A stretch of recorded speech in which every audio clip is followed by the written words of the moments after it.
Hello, everybody. Welcome to the grand finale of WOW Week.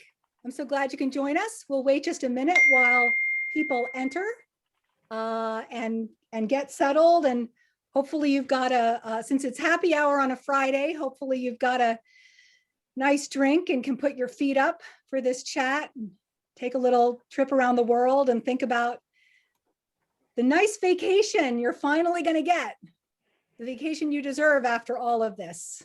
I think everybody deserves some time off for the winter holidays, so that's what we're talking about today. So we'll just wait one more minute so that as people enter.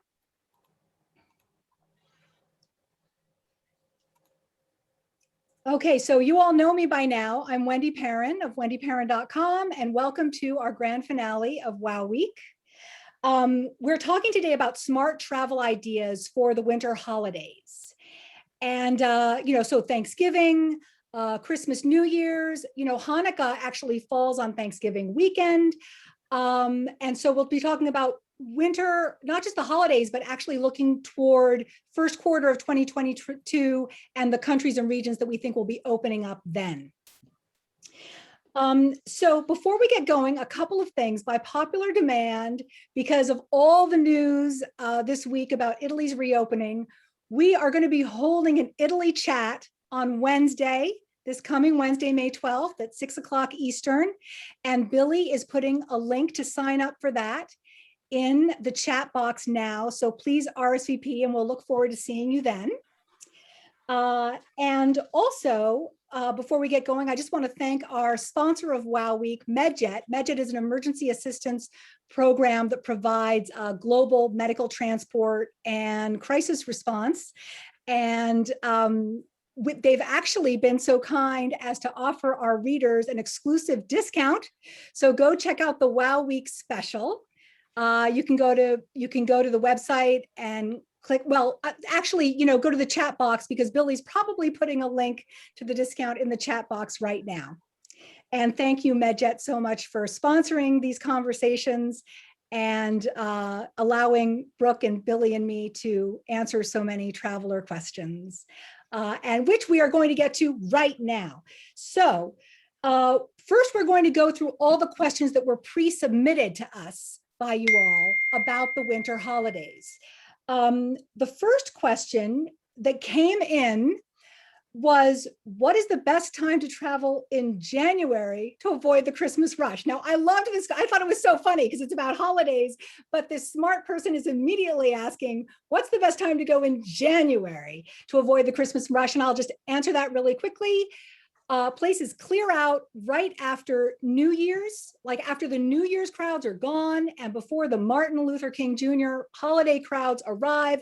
That is your best window. It's usually like between January 4th or 5th and January 16th or 17th. And it's a great time for values and for few crowds, and not just in the US and the Caribbean and Hawaii, but also places, many more places around the world.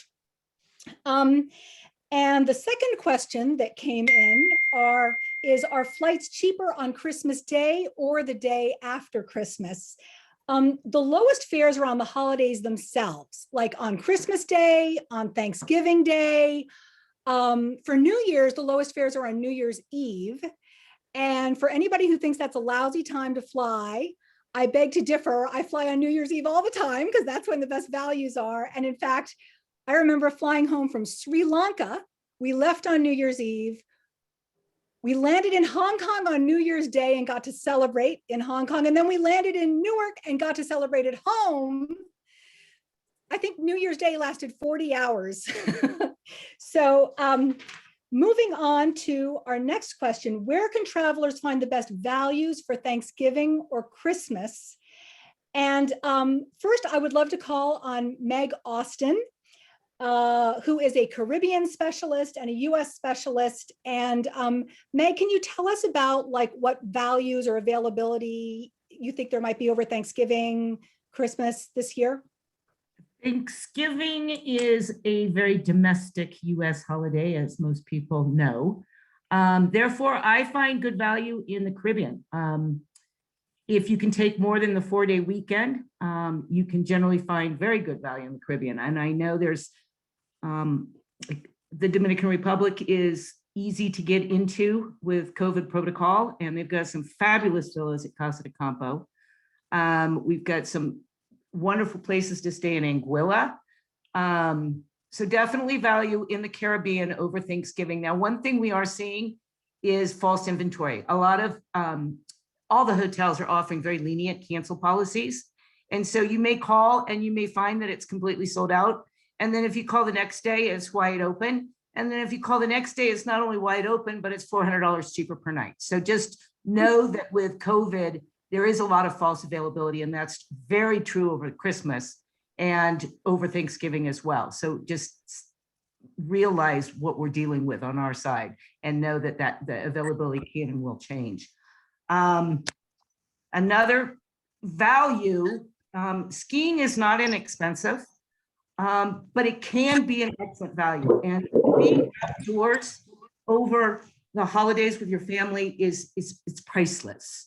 So you really can't put a dollar value on it. But the big value point for ski is get a ski pass. If you have any inclination of skiing this coming ski season, buy it now. You can get a full Epic pass for $783 for an adult. That's unlimited skiing at Vail, Keystone, Brack. You've got 7 days in Telluride.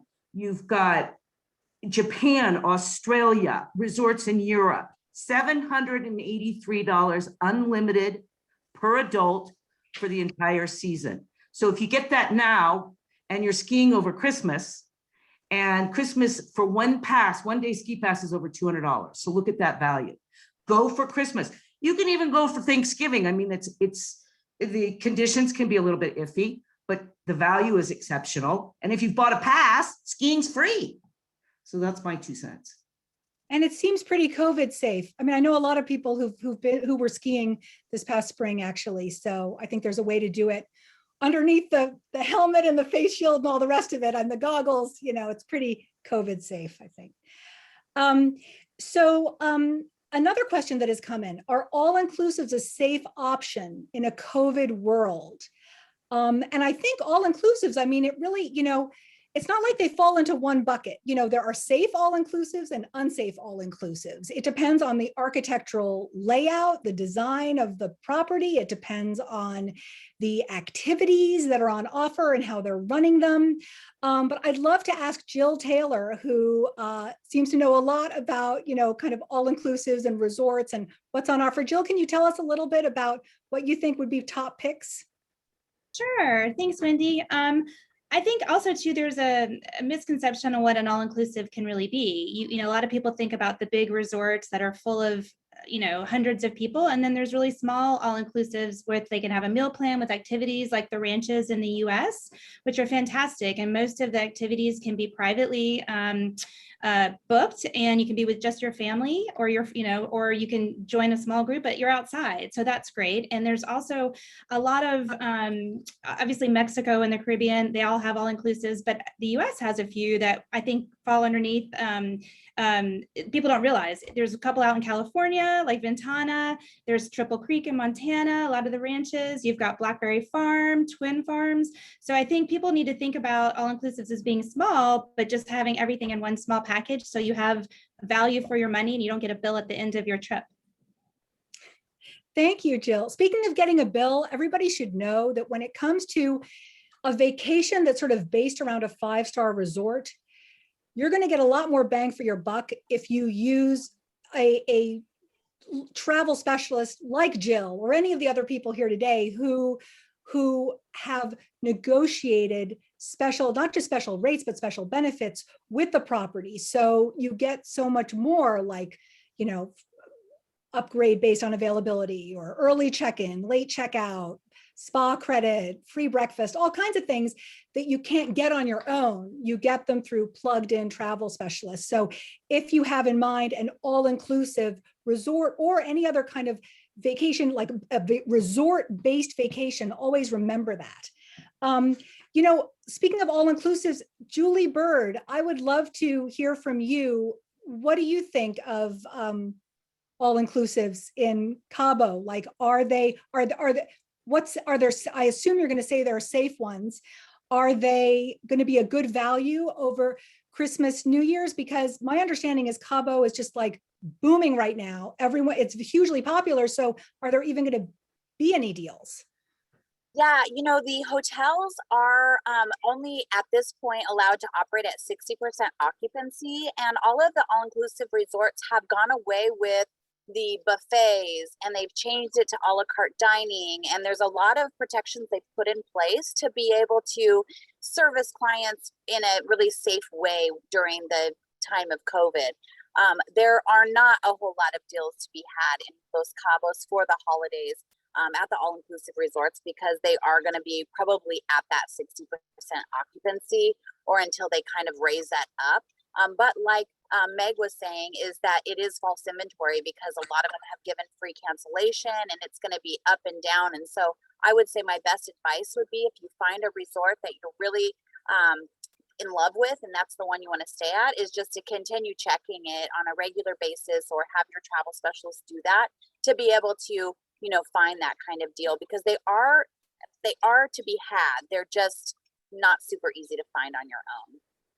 It sounds like what Meg was saying about the availability. It's just like weird stuff is happening behind the scenes, and like you never know what's available and what's not, and suddenly stuff just appears.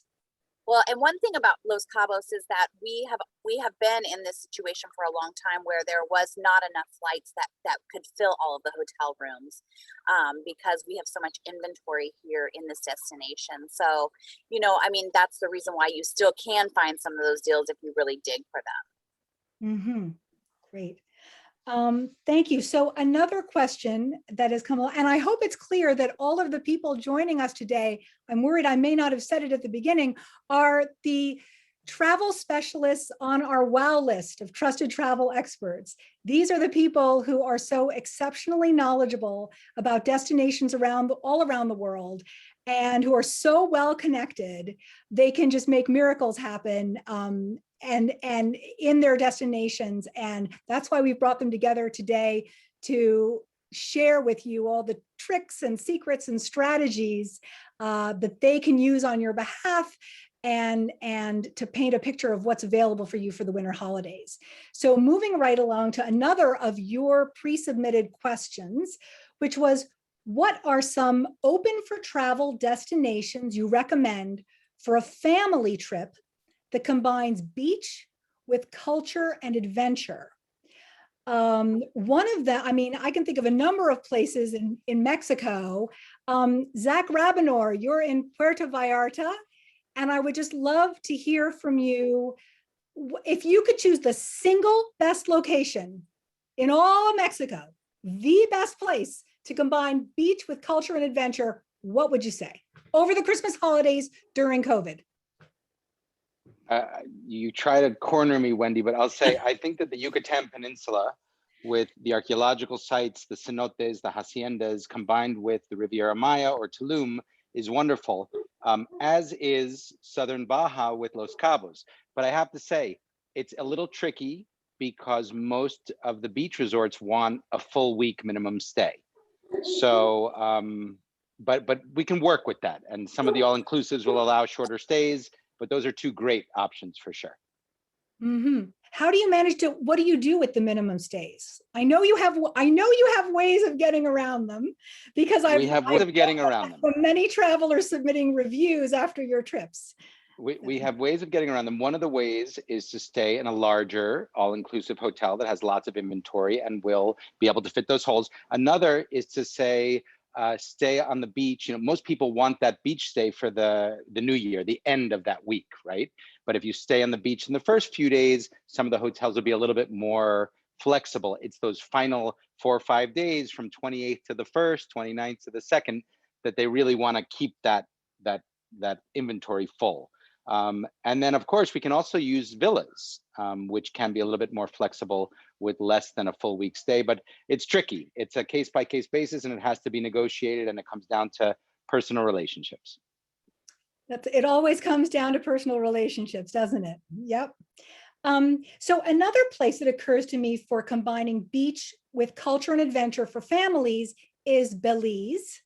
So many travelers have been going to Belize lately, especially families. Belize is only level 2 in the CDC. CDC is rated at level 2, which is very, very, it's like safer than at least 90% of the world at this point. And they've got a lot of protocols in place. And so many people have come back from Belize lately, very, very happy.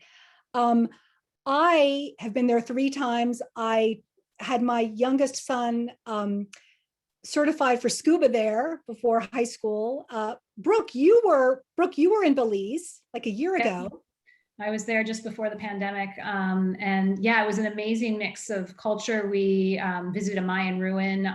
And I think there was one other group of maybe 3 or 4 travelers there. It was not crowded at all. And this was before COVID. So this was just kind of the status quo. It's very uncrowded, but spectacular Mayan ruins. And then we chartered a catamaran in the Caribbean waters just off the coast. I'm actually not a sand person. I don't love the beach. So that, to me, the yacht was the best of both worlds, because you could jump straight from the boat into the water, and there was just incredible snorkeling along the second largest barrier reef there. And I also just heard today that the lodge that we stayed at in the jungle has fully vaccinated its staff. So that's another nice thing to keep in mind when you're thinking about a trip there. Yep. And Rachel and Patricia, your Belize specialists, do either of you have something to add about what you think will be the situation in Belize over the holidays? I mean, I feel like it's almost a more affordable Caribbean in a way. So some of these Caribbean islands, especially with their minimum stay requirements, can just get astronomically expensive, but over the holidays.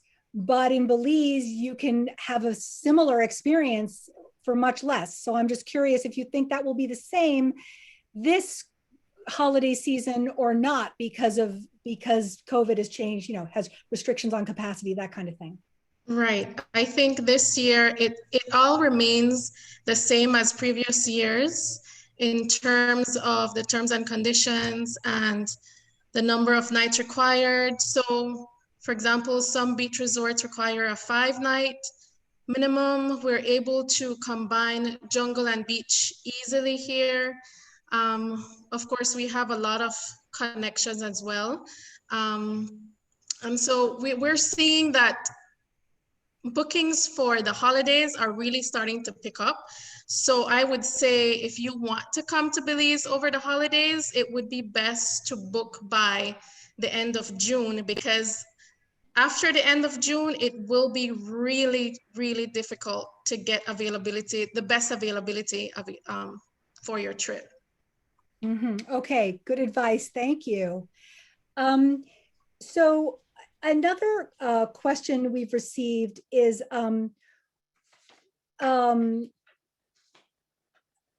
how to travel. So, there are all the families going, but there are a lot of people who want to know how can I travel for Christmas, New Year's and avoid the kids?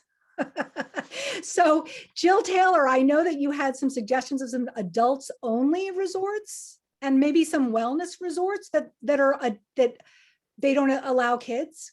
Yeah, absolutely. Again, like some of these properties, like the Four Senses in Lanai is amazing. No kids. You've got Castle Hot Springs in Arizona, which would be great over the holidays. No kids over, I think, under 16. You've got, Twin Farms, again, adults only. So there are places in the US that are fantastic. I think there are actually, even Triple Creek is an adults only ranch.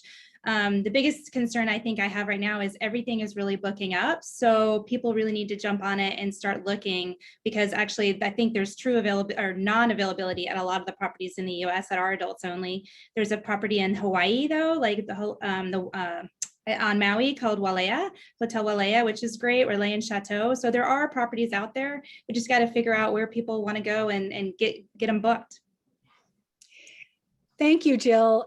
Speaking of getting booked up, Michelle Allen, Disney World specialist. Michelle, are you here? I am here. Thank you, Wendy. You were telling me that Disney is almost already booked for Christmas. It really is. It really is. Tell me they're operating only at 35% capacity.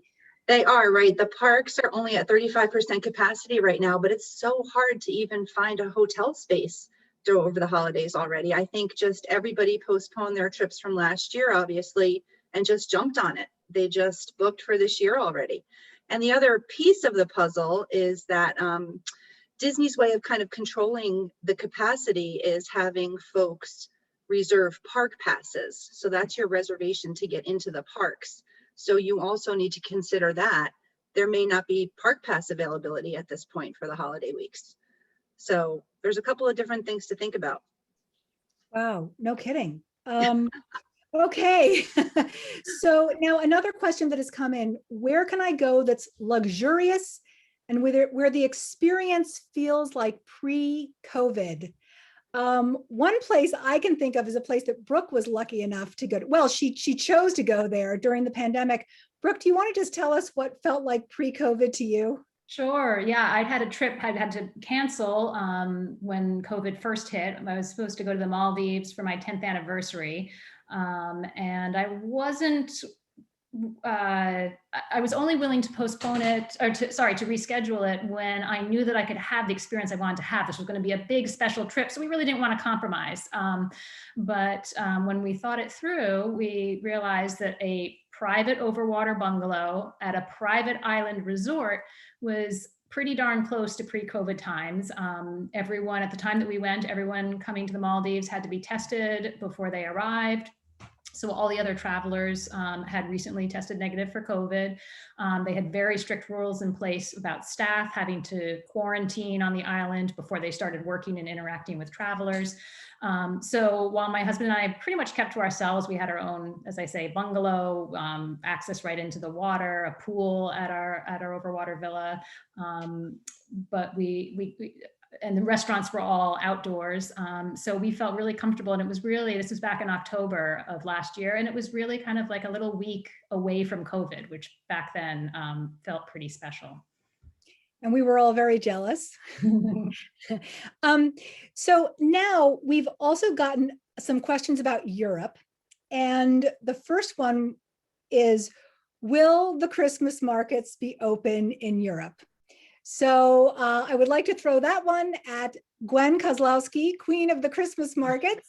What are you hearing and seeing and predicting? Well, as I consult my crystal ball, at this point, everybody says yes. I was in a virtual German meeting last week, and next week I have one for Austria, and I'm always in contact with our staff locally, and they all are assuming yes this year. I think the advantage Christmas markets have over something like Oktoberfest, which just got canceled, is that they can control the capacity a little bit easier, especially if they make it a ticketing system, which I think several will go to. There's one in Berlin that already does it, so I know it can work. And I think they can really control the capacity to maintain that distance. And it's not such a like alcohol fueled event like Oktoberfest, and thus, able to be managed in a better way. And I think the Europeans I know all of my guides that I talked to last year, when they canceled them, they were just distraught, because even though, sometimes it might seem like Christmas markets are kitschy or just a way to souvenir shop, they're really like such an intrinsic part of local seasonal life. It was like a missing part of them. And this year we've had so many requests for Christmas markets, and I really feel like people just want that really festive atmosphere to look forward to. So we're banking on a firm yes for that. And when do you think they might start? Like around what? I mean, I know it's impossible to know, but the reason I'm asking is when I took my kids on our European Christmas markets trip, we went over Thanksgiving break because they started November 22nd, and that was like such a great way to spend Thanksgiving. And you think there's any possibility or? I think so. I mean, in Austria, they tend to start fairly early in Vienna. I've been there as early as like the teens, like 15, 16 November, and already a couple of them are open. So Austria in Vienna tends to start early. And then I see most of them in like the smaller cities of Austria or Germany start closer to that first week of December, especially if people want like a really local countryside feel. The first week of December or so is a safe bet.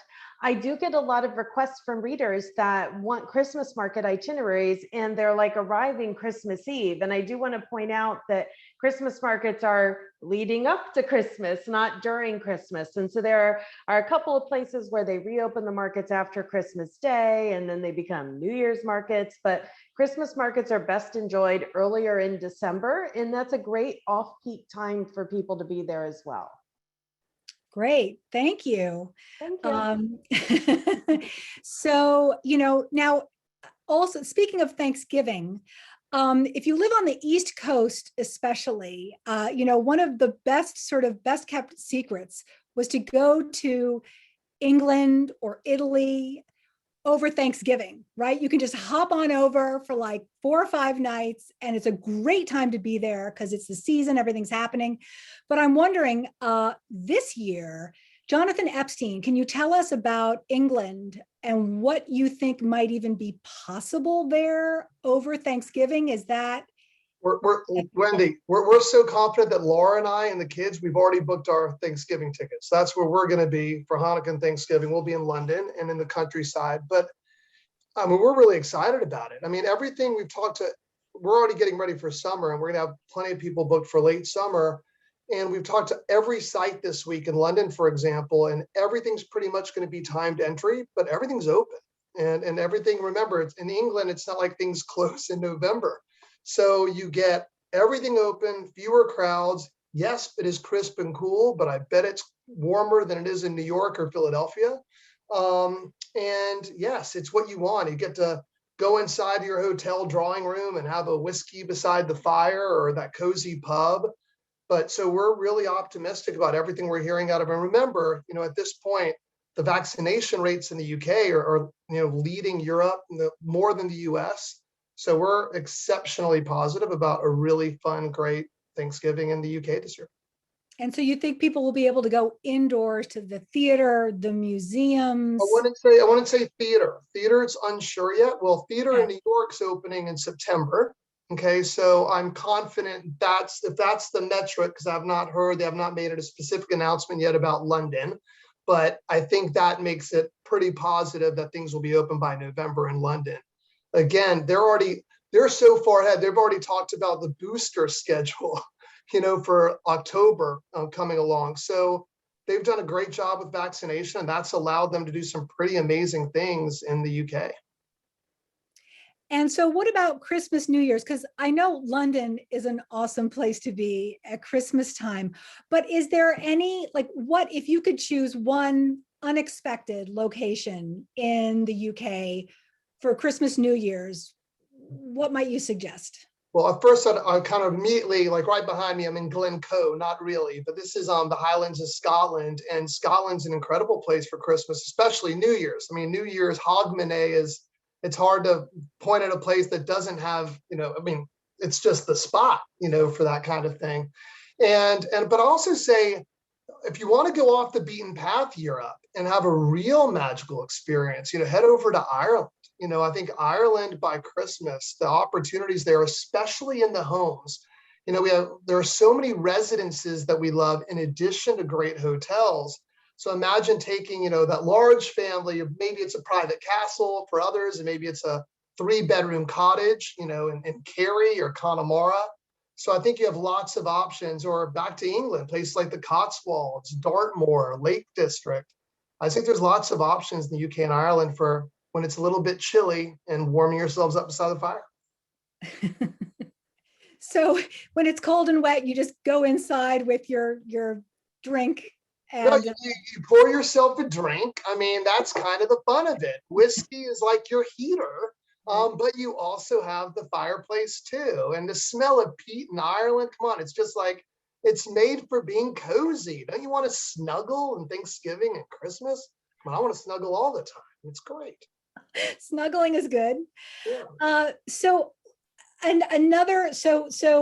there are other questions about, what's possible in Europe. And because of all this news about Italy reopening, I'd love to ask Andrea Grisdale who is in Italy now. And Andrea, thank you so much for staying up past midnight your time to join us today. What would, if you could choose your favorite place in Italy for Thanksgiving, like late November, and also some unexpected place in Italy for Christmas, New Year's, what would you choose? Okay, Wendy, Thanksgiving, I would head to Milan without any doubt whatsoever.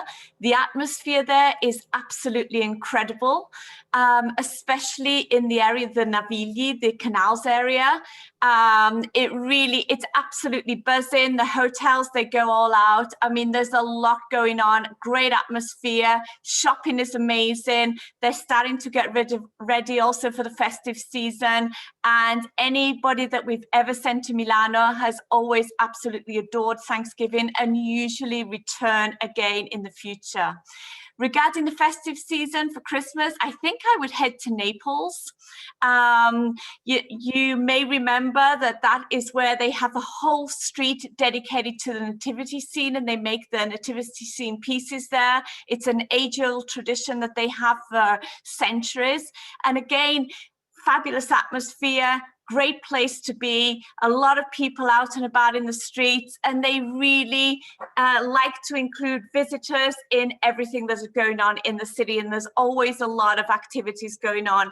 And for New Year, I think I have to go to Venice, without a doubt. It's absolutely magical. Being in Piazza San Marco on New Year's Eve in the heart of Venice is just something very, very special.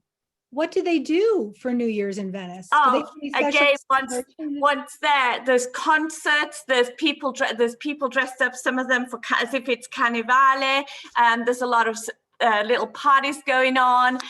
Everybody's out and about in the bars, in the restaurants, celebrating together in the squares. It's a very, very local thing. A lot of local people, not so many international tourists, but amazing atmosphere and magical. Sounds it. Well, thank you.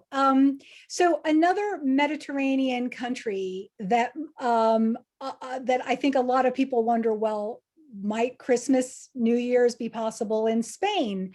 Virginia Iravita, where are you right now? Are you in Madrid right now, Virginia? And can you unmute yourself? Unmute. Oh, great. Thank you, Wendy. Yes, I'm in Madrid. Sure. And so if you could choose the best location in Spain for the Christmas, New Year's holiday, what would you choose? Taking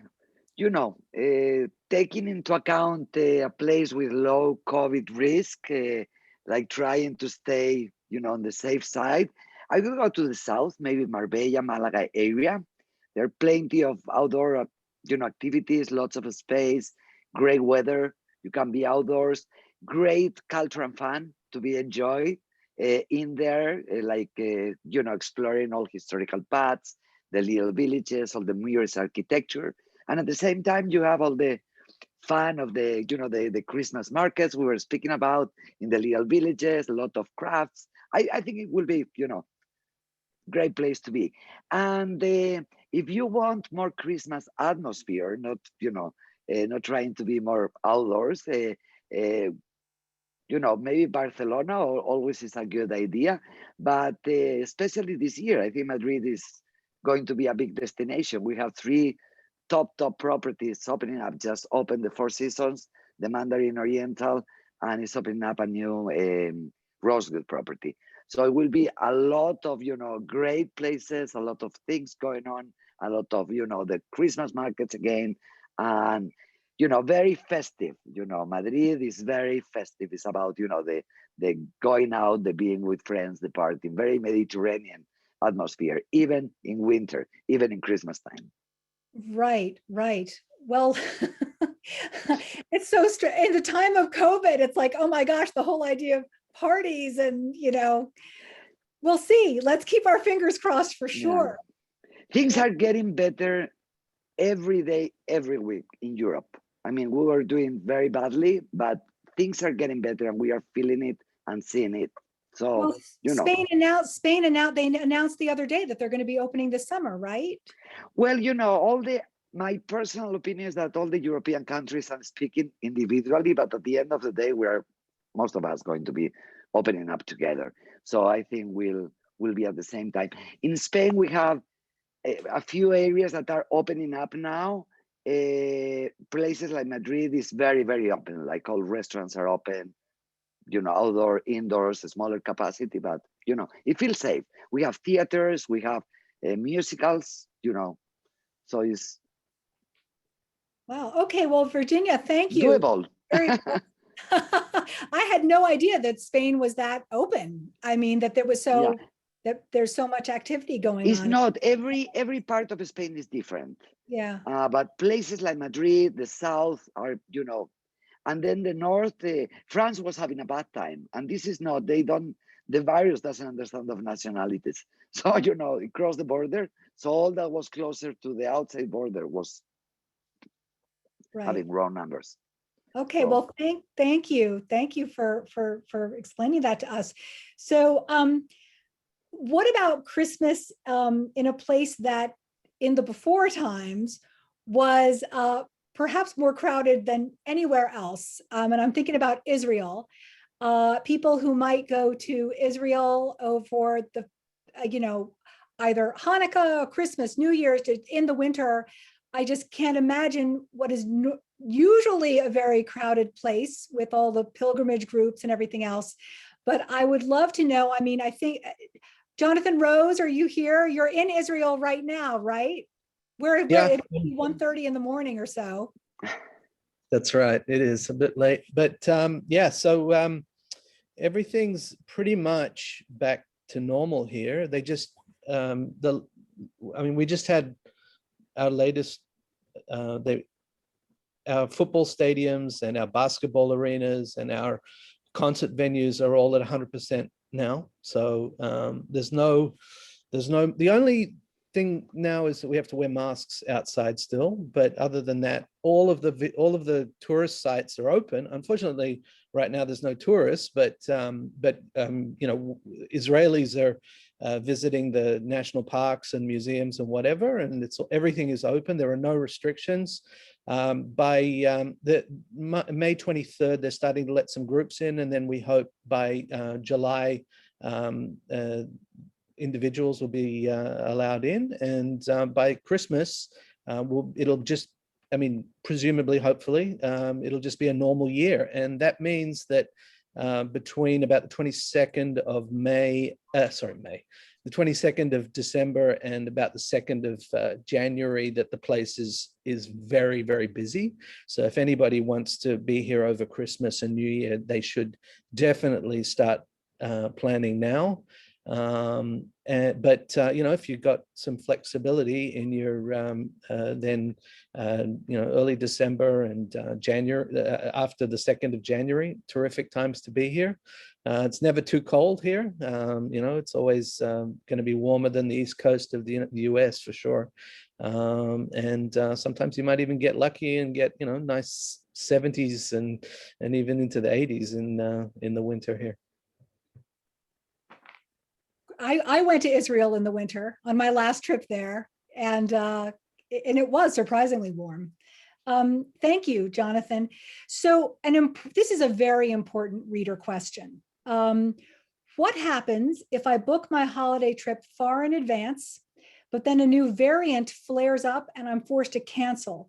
How do I avoid losing the money I paid?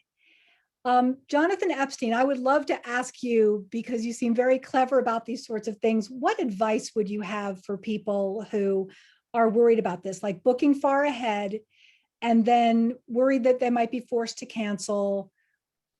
Well, Wendy, first off, people should be using people that you recommend, who absolutely have, their back and are committed to a guest having not only a great experience, but I think whenever we get a request from one of your readers, I think it's always, our job isn't just to book a great trip or connect them with great experiences. It's to watch their wallet and be a guardian of their finances. And, one way to do that is, where possible, book the hotel's credit card as a guarantee, if they can, and guiding them in that, meaning that they're not having to prepay the hotel months and months in advance.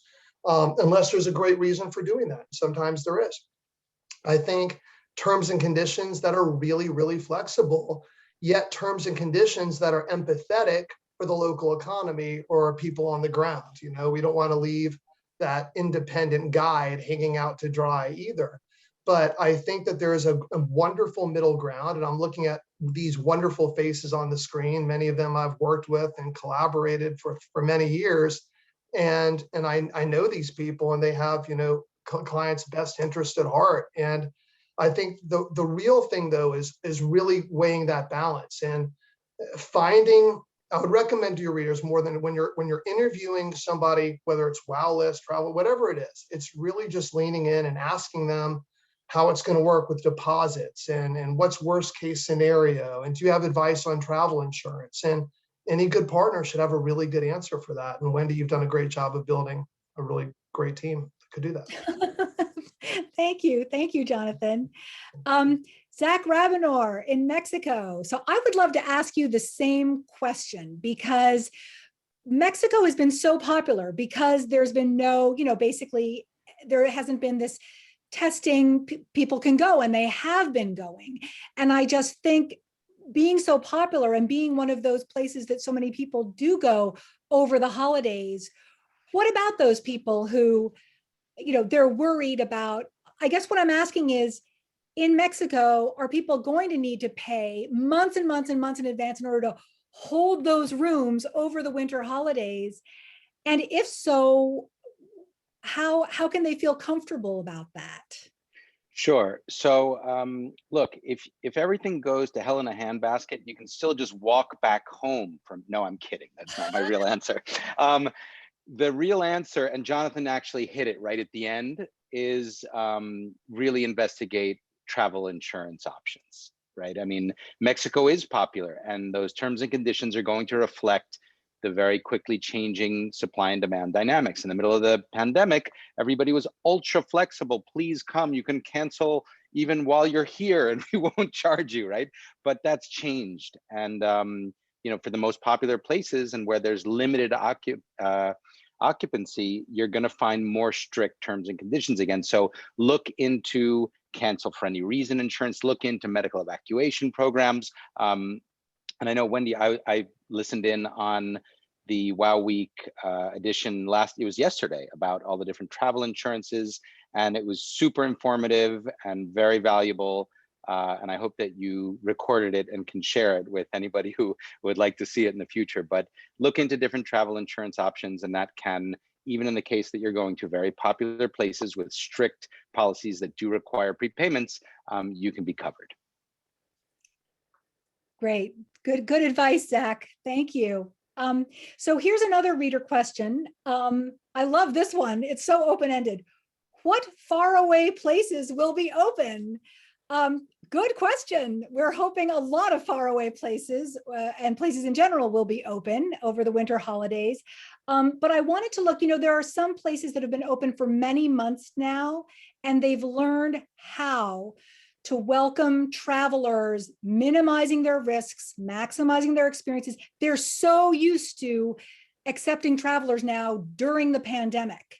And I think I'd like to look at a couple of those places first, faraway places that will be open. You know, the CDC considers Morocco to be safer right now than Canada or Bermuda or Switzerland. And so I wanted to ask Michael Diamond, Morocco specialist. Michael, do you have any advice for Christmas, New Year's in Morocco? Because I know that festive period normally books up many, many, many months in advance. And like there are all these 5-night minimum stay restrictions, and it becomes really complicated. And is that actually going to happen this year? And if it does, what should travelers do? Thanks, Wendy. Yeah, it's likely to happen this year. I mean, I don't think anybody in most places expects the recovery to be linear. And in Morocco, Michael, can you turn up your volume a little bit? I think we may have, yeah. Yep, right. I mean, I don't think great, that's much better. Yeah. A recovery to be linear in Morocco. And right now we have a curfew, but you can fly from the States. Morocco's closed to most of Europe, at least for Ramadan. So that should loosen up at the end of the month. So everyone's expecting Morocco to be busy. There's a huge pent up demand from from the Europeans. The French historically come down to Morocco, and that's where those minimum stays come in, because they tend to go to Morocco and just stay in Marrakesh. And so a 5-night minimum stay to a French person who might go to Morocco every year or two is very different to an American or a North American who's traveling for the first time. And you tend to want to see more. So what we do is, well, first of all, I'll echo what everyone's saying, is plan early. In most cases, we can keep things refundable to 60-day, this year, I should say, since we're a little behind where Mexico is. We can keep things refundable till 60 days or so for most properties. And so then we'd have a better look at the horizon and see where things are in the middle of the fall as we look.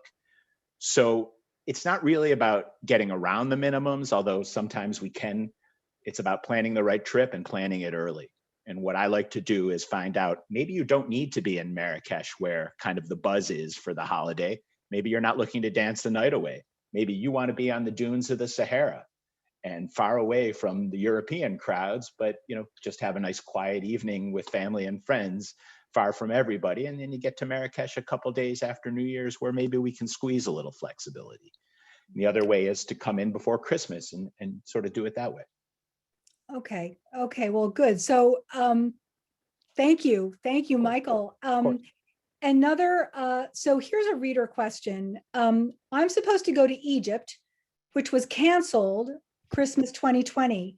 Not sure it's safe, thinking Dubai instead. Thoughts? Brooke, you've been to Dubai during the pandemic. Do you have any thoughts about Dubai? Yeah, so the way I did Dubai, because as I said, this was the same October trip to the Maldives. It was right in the middle of the pandemic before we had these vaccines. So it was not the Dubai that many other people see. It was not the glitzy, shopping malls, indoor ski runs. I wanted to stay as far away from any high rises or indoor spaces, congested spaces. So as soon as we landed at the airport, we drove an hour, kind of saw the city and all those iconic skyscrapers on our way out, and stayed at a desert lodge about an hour away from the airport. And that was great. Again, we had a private villa. We could have meals inside our villa, brought to our villa. So we didn't have to be in a restaurant with other travelers. One thing I hadn't thought of until we got there is that there were a lot of domestic travelers, so people who lived in Dubai, United Arab Emirates, who were just wanting a weekend away. I mean, we were all wanting some time away from home at that point during COVID. And those people had not necessarily tested negative for COVID recently, the way that international travelers coming into Dubai had to show proof of a negative test. So that's something to keep in mind as you're looking at a destination. A place like the Maldives, pretty much everyone you're going to be around is an international traveler, so had to follow the same entry requirements as you. A place like Dubai, you're likely to be mixing with locals as well more often. Thank you, Brooke. That reader who posed that question, though, thinking that not sure about Egypt, I just have to say that if that person were working with Jim Berkeley, our Egypt specialist, they would know that you can be completely private, 6 feet away from everybody, almost, same. Well, Jim Berkeley, why don't you tell us just a little bit about what are the exact steps that you would be taking to keep somebody safe in Egypt over the Christmas, over the crowded holidays? Because I know you've got actually a lot of travelers coming at that time. Right. Well, thank you, Wendy. Rather counterintuitively, Egypt's done an incredible job since last October of working very close with the World Health Organization, operating at 50% across the board. And they've really been very precise on what they've done. We have doubled down on that because all of our, as you mentioned, all of our programs are private. Therefore, you've got your own Egyptologist, your own driver. With every new client that comes in, those people that are in close contact are tested with a local PCR test. And of course, we go overboard with the face masks and the wash and all that. Additionally, Egypt is is an indoor-outdoor destination. So many times you can have meals, outdoors, even in the evenings. And if you have to dine inside, Egypt's been very good about making keeping the 2 meter protocol for social distancing. So based on what we've seen from our clients who've traveled over the last months since October, they have, to a client, been thrilled and pleased with the experience they had. Mm-hmm. Okay, thank you. So back to the which faraway places are open question that I love. I want to know when Asia is going to reopen. Sandy Ferguson, you are our Southeast Asia specialist. When do you think people will be able to go back to your part of the world? And I mean, you have so many friends right now in Southeast Asia. What are they telling you? Well, vaccinations are starting. The Thais have an idea to open Phuket, the south, on the 15th of July, and they're vaccinating essential workers and hospitality industry people. But you would have to go to Phuket and spend at least a week in a certified hotel, and then you'd be free to travel other places. They'd like to open the whole country by October or November. The only problem is there's a resurgence of COVID. For them, it will be a third wave that's happening now that they're trying to get a handle on, and they don't have a real national vaccination program yet. The Vietnamese are different. When it happened, the Vietnamese closed their borders and they remain closed. But for the Vietnamese, unlike the Thais, who rely a lot on hospitality business, the Vietnamese people with a lot of money to spend in a booming economy have been traveling domestically. There aren't any flights between Bangkok and Saigon, but there are 25, 35 flights a day between Saigon and Phu Quoc and Da Nang and places like that. So Vietnamese are flying around the country and enjoying themselves and not really having to wear a mask, although they have a couple of outbreaks. Laos and Cambodia in between are going pretty much the way Thailand goes.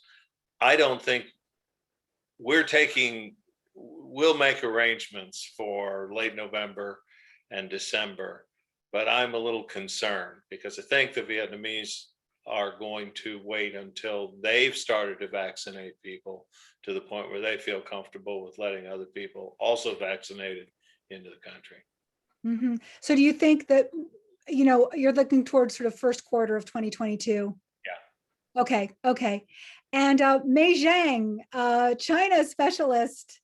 Mei, we're so happy to have you here. And what can you tell us about when you think China might reopen and sort of the major issues around that? And what do travelers need to know? Thank you, Wendy. Thanks for having me. It's good to see everybody. Right now, the safest place to be is probably China. There is no COVID there. And sorry to interrupt, the CDC has China at level 1. It's the safest level. It is. There's 1.4 billion people. There is no COVID there. But it's this giant island with no ships that can land right now. So domestically, the travel is very busy.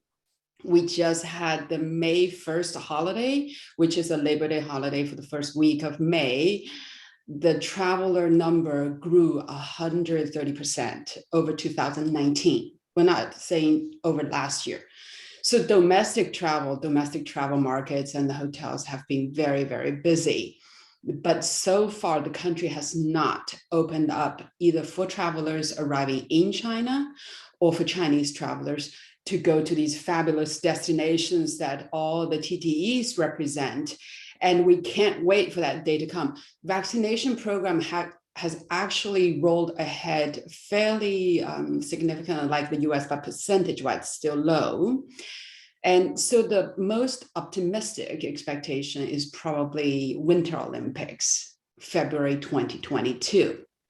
And that's maybe in wintertime, the country would gradually ease traveling into China would be what we expect. we hope to see everybody then. Thank you, Mei. So, one more faraway place that we should mention because it's so popular during the winter holiday season is Patagonia.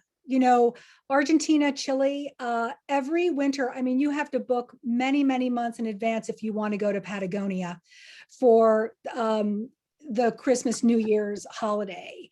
And Maita Barrenechea, you're in Buenos Aires, yes? Or are you? Well, I'm Where are actually you right now. I'm in Patagonia right now for the last month. We usually spend our summers. Well, first of all, hi Wendy and hi everybody. Sorry.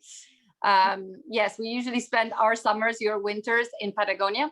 And well, this year with the pandemic, although tourism has been open for locals, for so national travel, as Mei was saying too, in Argentina as well. We traveled a lot throughout the country during our summer. I had been in Buenos Aires in March, and then, well, in April, I traveled to get together with my daughters. We went to the Caribbean, to the Bahamas. And so I came back to Patagonia twice in March, April. So I have been here for the last 20 days and hope to stay another week more. So I would say right now, borders are closed for Argentina, Chile, and Uruguay. Our borders are completely closed for foreigners traveling. In Argentina, well, Chile was the fastest in vaccinating. Argentina and Uruguay have been a little slower, but it's advancing. All essentials have been vaccinated, everybody over 80, then everybody over 70, and now they're vaccinating everybody over 60 this week. It's hard to foretell, but we hope that by September, borders could open. So we are accepting or planning trips as from September, October, November onwards. And Christmas and New Year's is the peak. Well, I should have said before also that we are going through a second wave, especially in Argentina and Uruguay. Cases are growing, but vaccination is also happening. It is a wonderful place for Christmas and New Year's. It's usually the place to go would be naturally Patagonia. I have to say, my life here is like heaven. I work a lot every day, but it's all around the outdoors. We went hiking this morning, fly fishing, horse riding. Social distancing in Patagonia is natural. There's no one here. The closest town is 3 hours away. So you don't see any people. So, and as others were saying before, many of the places that are, for example, all-inclusive, you stay at private villas and you have your private guide and your private vehicle. And so you don't really see anybody. If you don't want to, you can have meals in your place. And or our lunches are outdoors, our picnics. And Maita, do you think, because of the situation that Argentina and Chile are in right now, do you think that Patagonia over the holidays, is there going to be a lot of availability, or is there going to be no availability because of all the people who canceled from last year and are hoping to go this year? Like, what's the situation going to be with if you want to go to Patagonia for the holidays? Well, it is booking very fast for the reason that you just mentioned, that people are rescheduling those who were planning to travel last year and others who want to come this year.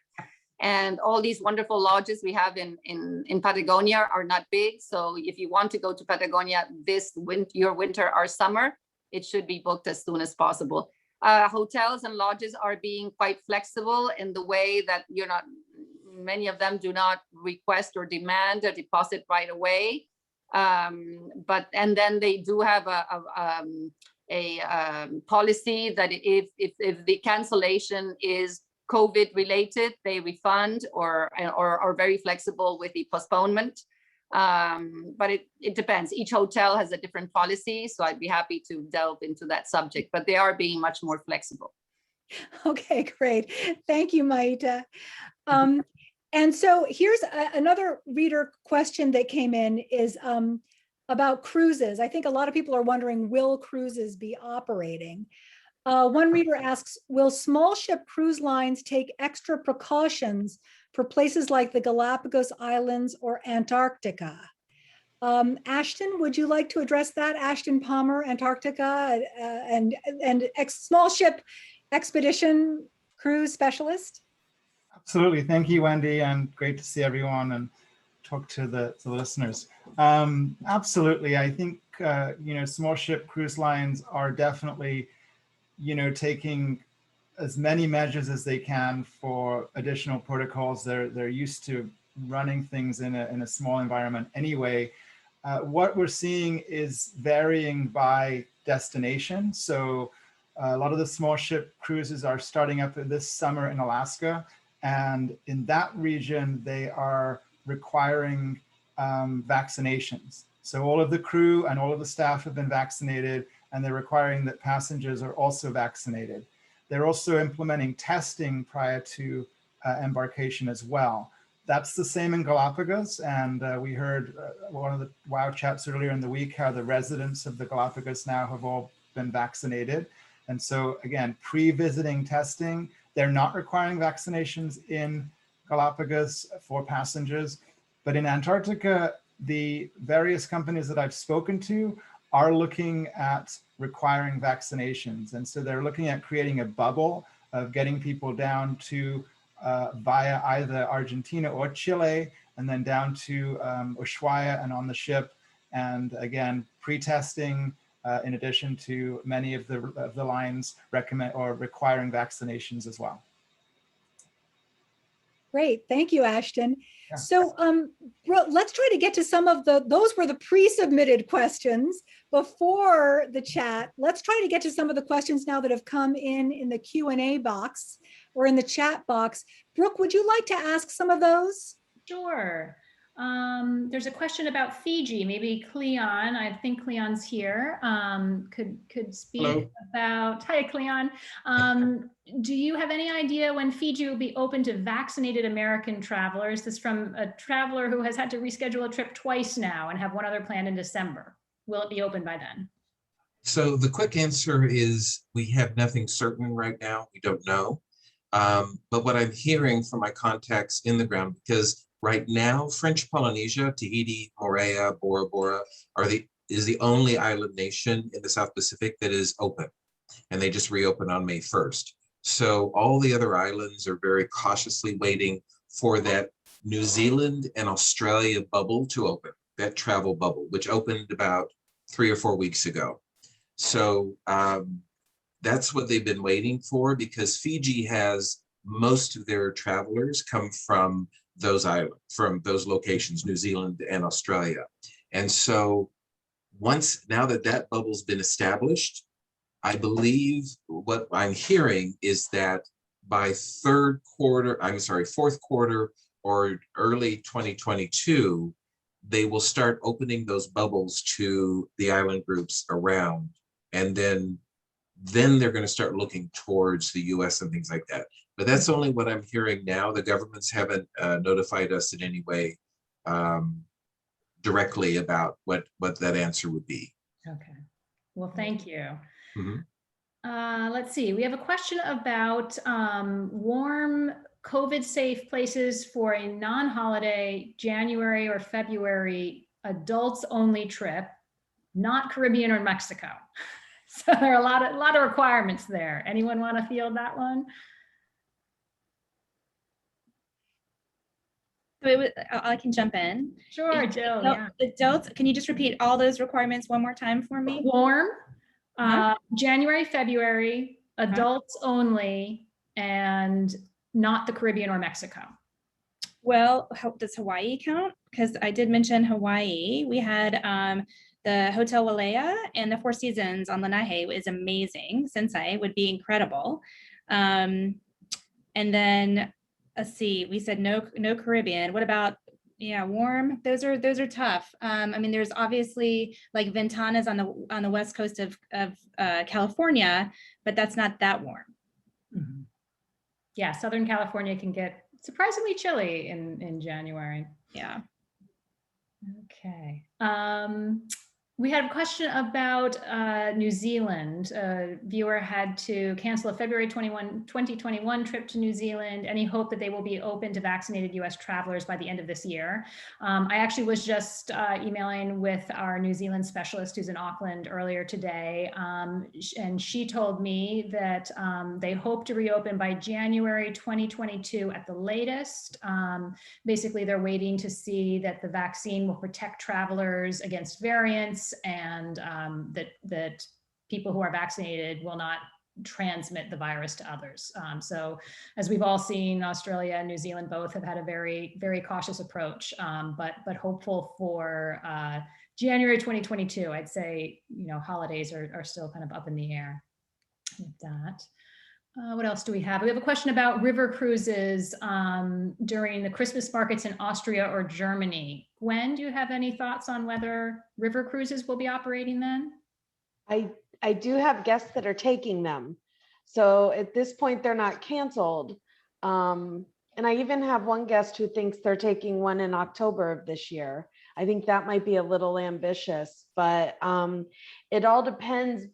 The hardest thing about the river cruises is they're crossing so many borders. So every country along that cruise, because the Christmas market cruises are often like Budapest to Germany or reverse. And so that's Hungary, Slovakia, Austria, Germany. They all have to be in agreement about that. So maybe, but it's hard to say with the cruises. That's a good point about the multiple countries. Yeah. We have a question, maybe Sherry Doyle, you can shed some light on this. Any insights as to when Canada will open to vaccinated adults? What are you hearing? What I'm hearing from, I spoke with a couple of hoteliers in Vancouver, Whistler, and Canadian Rockies recently, and probably, well, they don't have any date certain at this point from the government, but what they are hearing, what they've been told in, kind of internal meetings, if you will, is most likely September will be the earliest. Mm-hmm. So I'm not planning any trips currently for Canada. Okay. Yeah. Or fully cancelable ones. Right. Jim Berkeley, here's one for you. Egypt, Jordan, Turkey in October, November this year, or safer in 2022? It's operable this year. I think the key note there is safer, probably would be safer in 2022, but it's operational now. I mean, it would be operational this fall is what I mean. And we heard some interesting points from Dr. Trish on, I guess that was a Tuesday Zoom discussion we had, and he made the point that our vaccines are all pretty fresh right now, and that's an extra dose of confidence that they're working against the variants that are out there now, and are fresh in our systems, and our immune response is still high. And then there's also the one last thing would be the benefit of traveling earlier. You're going to have a lot less occupancy in the destination. Mm-hmm. We have a question about Japan for a family over Christmas. We don't have a Japan expert with us here tonight, but I can say that what I'm hearing, I think Japan is completely focused on the Olympics right now and getting that off, having that all happen successfully and safely. I'm hearing fall more likely as the earliest that the island would open fully to travelers. So Christmas is still a question mark, but there are Japan specialists on the WOW list who you can get in touch with for more up-to-date intel on that. Status of Singapore, New Year's celebrations. Sandy, do you have any intel on Singapore? Oh, Singapore law. Yeah. Currently, you've got to quarantine 10 days to get in. They're going to establish a bubble with a couple of the islands around and maybe even Bali. But what'll happen at Christmas time or New Year's, that's an unknown at this point. I'm fairly confident it's going to be open, but I don't, my crystal ball, it broke at the beginning. We won't hold you to it. Here's a question that maybe Meg can answer. Is the Bahamas warm enough in December for a beach vacation? And what is the COVID situation there? I think the Bahamas are warm enough in December, but then you are here, Meg, so you might. I live in the mountains. However, it just depends on what you can handle. But yeah, I do think they're warm enough in December. I've got a group going to a private island, and they're very excited about it. If you want to get in the water and it's a little chilly, you can get a half wetsuit or just a top that'll keep you warm. But it's an excellent place to enjoy being outdoor above and below sea level. So yes, I would not go to the Bahamas over Christmas.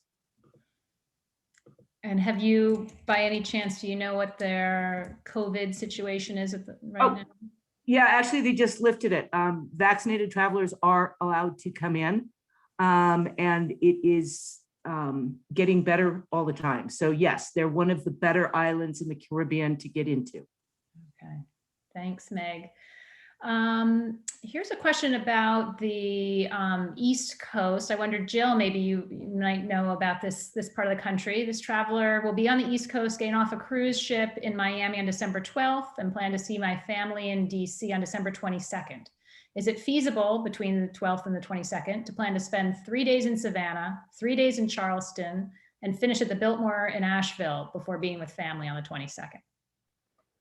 Yeah. I mean, it depends on if they want to fly from Miami to Savannah, or they're going to do the drive. It's a pretty long drive, actually. But I mean, it's feasible for sure, and could be really enjoyable. I mean, it's still not going to be like beach weather, but it's a beautiful time of year to be in those areas, and it's be gorgeous for all of the Christmas, decorations and everything in those cities. Excellent. And I can also say that it's also beautiful to be at the Biltmore in Asheville over the holidays. Wow. Yeah. Wow. Yeah. Any thoughts on when Disneyland Paris will open for bookings? Michelle, do you happen to know? Is Michelle still? Actually, that's a totally different beast for me. Okay. I don't really know about Disneyland Paris. I'm sorry. No worries. Anybody else know? We don't have any friends. No, I have no intel on that one. Yeah. Sandy, here's another question for your part of the globe. We have a 28-day cruise booked from Singapore to Tokyo, early March to early April. We have a lot of concerns. Will the countries, which are Singapore, Thailand, Vietnam, China, Taiwan, Korea, and Japan, be open to us? We've answered some of that already.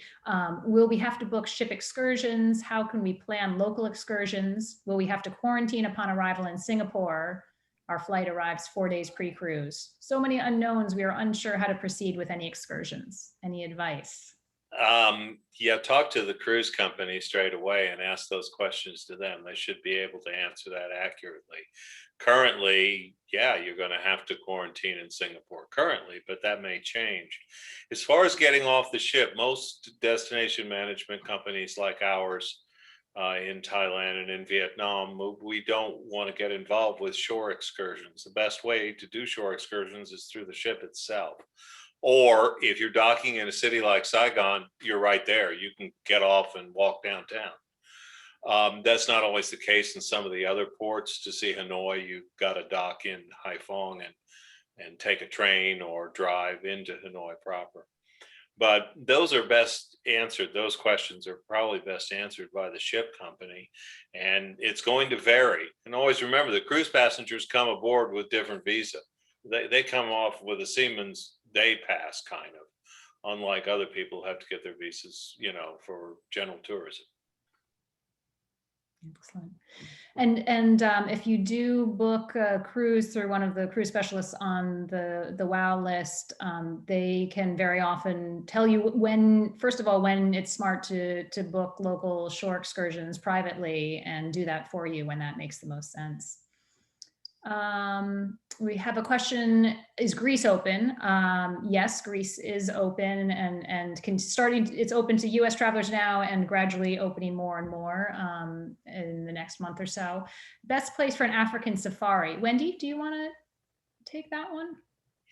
Well, it depends. I mean, right now, what we're a lot of people are going to Kenya. Kenya is viewed as, you know, a really, really low risk place to go on safari. A lot of people are coming back from Kenya and saying they felt very safe. Because it's easy to be physically distanced from basically everybody, you know, except the wildlife. So I think that's probably, I mean, but we're also, we know that a lot of people are traveling over the summer to a number of different African countries on safari. And what we learned from our conversation with Dr. Trish on Tuesday night was that he just thinks that now is actually, if he had to choose between going on safari now versus waiting till next year, he would go now. So. Interesting perspective. One last question, Billy, I think maybe you can speak a little bit about this. How do we prove we are vaccinated? Can you talk a little bit about passes and such? Yeah, I'll share what I know from what I've researched, and anyone else on the call, if you guys want to weigh in for your own countries, that'd be great. Right now, there's no international credential, and there's not going to be any U.S. national credential. President Biden has said there'll be no federal database of vaccinated people, and they won't create any standard federal vaccination credential. So in this country, they're leaving it up to the states and various private companies. And some states have already come out against it and say they'll never have anything like that. And some, like New York, have already started creating apps that are voluntary and you can use. And there are only a handful of countries around the world right now that have digital, I wouldn't even call them passports, but digital apps that would have maybe a QR code or something that you could upload your vaccination proof to. There's only a handful right now. I think Israel and Denmark are on that list. Cruise lines right now, and please weigh in and correct me if Ashton, if you've heard differently, they're just saying that they will accept whatever the standard proof is for your country of citizenship. So for US citizens right now, that's the CDC card. That's the thing that we all have that's the same right now. So that's the proof. Is anyone else hearing anything different? There's Sandy's card. I think everybody... And so obviously keep copies of that card, make a photocopy, take a picture of it, scan it in.